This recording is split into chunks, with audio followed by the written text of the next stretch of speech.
Hello guys, welcome back to my channel sign with Nikhil में। तो आप सब कैसे हैं? आशा करता हूं कि आप सब अच्छे भी होंगे, ठीक है, और घर पे रह के पढ़ाई भी कर रहे होंगे। तो आज हम देखेंगे प्राचीन इतिहास का पुराण परंपरा। अब इतिहास लेखन में पुराणों की क्या परंपरा रही और पुराणों ने हमारे इतिहास को जानने में क्या मदद किया, वो हम देखते हैं, ठीक है। भारतीय ऐतिहासिक कथाओं का सबसे अच्छा क्रमबद्ध विवरण पुराणों से मिलता है। अब हमें भारत के इतिहास को जानने के लिए सबसे अच्छा क्रमबद्ध उदाहरण कहाँ से मिलता है? तो पुराणों से ही मिलता है। पुराणों के रचयिता लोमहर्ष अथवा उन उनके पुत्र उग्रश्रवा माने जाते हैं। अब पुराणों के रचयिता कौन माने जाते हैं? तो लोमहर्ष और उनके पुत्र उग्रश्रवा, ठीक है। इनकी संख्या 18 थी।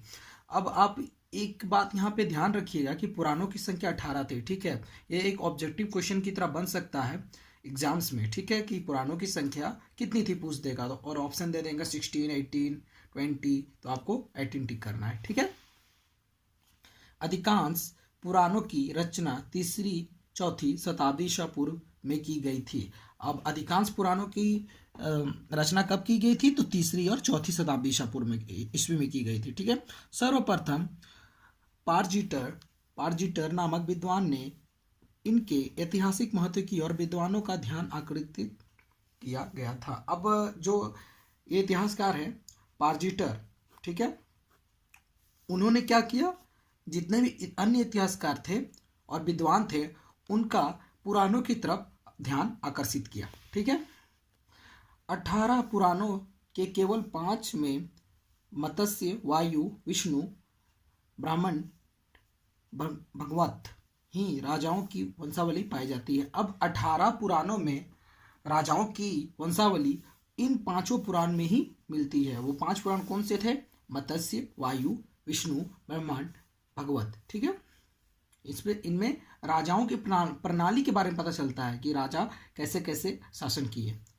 इनमें मत्स्य पुराण सबसे अधिक प्राचीन एवं प्राचीन है और इनमें से सबसे प्राचीन कौन सा पुराण है? मत्स्य पुराण, ठीक है।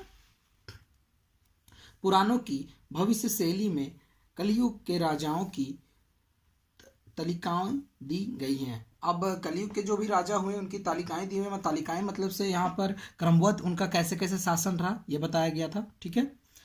इनके साथ शिशुनाग, नंद, सुंग अथवा सातवाहन, आंध्र यहाँ जो लिखा हुआ है उसका मतलब सातवाहन है, ठीक है, तथा गुप्त वंशों की वंशावलियां भी मिलती हैं। अब जो पुराणों में है, पुराण में शिशुनाग, नंदवंश, सुंगवंश, कण्ववंश, सातवाहन वंश और गुप्त वंश के बारे में अच्छे से जानकारी हमें पुराणों से मिलती है।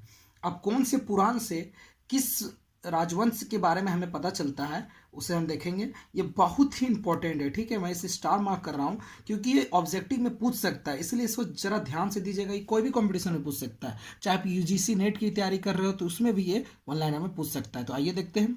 मौर्य वंश के बारे में किससे जानकारी मिलती है? तो विष्णु पुराण से।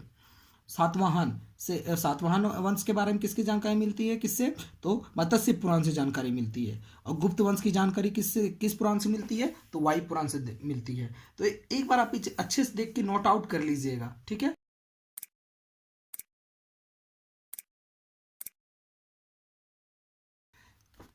सामाजिक और सांस्कृतिक दृष्टि से अग्नि पुराण का काफी महत्व है। अब सामाजिक और सांस्कृतिक दृष्टि से सबसे महत्वपूर्ण कौन सा पुराण है? तो अग्नि पुराण है। अग्नि पुराण वो पुराण है जिससे सामाजिक और सांस्कृतिक के बारे में हमें जानकारी मिलती है, ठीक है। अग्नि पुराण में कृषि संबंधी जानकारी भी मिलती है। अब अग्नि पुराण से हमें कृषि के बारे में भी जानकारी प्राप्त होती है। इस प्रकार पुराण प्राचीन काल से लेकर गुप्त काल के इतिहास से संबंधित अनेक महत्वपूर्ण घटनाओं का परिचय करते हैं। अब हमें पुराणों से कहाँ तक की जानकारी मिलती है? तो पुराणों से हमें प्राचीन काल से गुप्त वंश तक की पूरी जानकारी हमें डिटेल्ड वे में मिलती है। तो किससे मिलती है? पुराणों से ही मिलती है। 6ठी शताब्दी ईस्वी पूर्व के पहले के प्राचीन भारतीय इतिहास के पुनर्निर्माण के लिए तो पुराण ही एकमात्र स्रोत है। अब 6ठी शताब्दी ईस्वी पूर्व से पहले के और उस 6ठी ईस्वी तक हमें पुराणों के माध्यम से ही जानकारी मिलती है। तो अब हम कह सकते हैं इससे कि कंक्लूजन निकाल सकते हैं कि पुराणों ने हमें प्राचीन काल से 6ठी ईस्वी पूर्व तक की जानकारी हमें दी है, मतलब गुप्त वंश तक जानकारी दी है। और पुराण हमारे इतिहास लेखन में बहुत ही ज़्यादा महत्व प्रदान करते हैं और उनका रोल भी बहुत अधिक है। ठीक है, तो आशा करता हूँ कि ये टॉपिक आपको समझ में आया होगा। ठीक है, थैंक यू।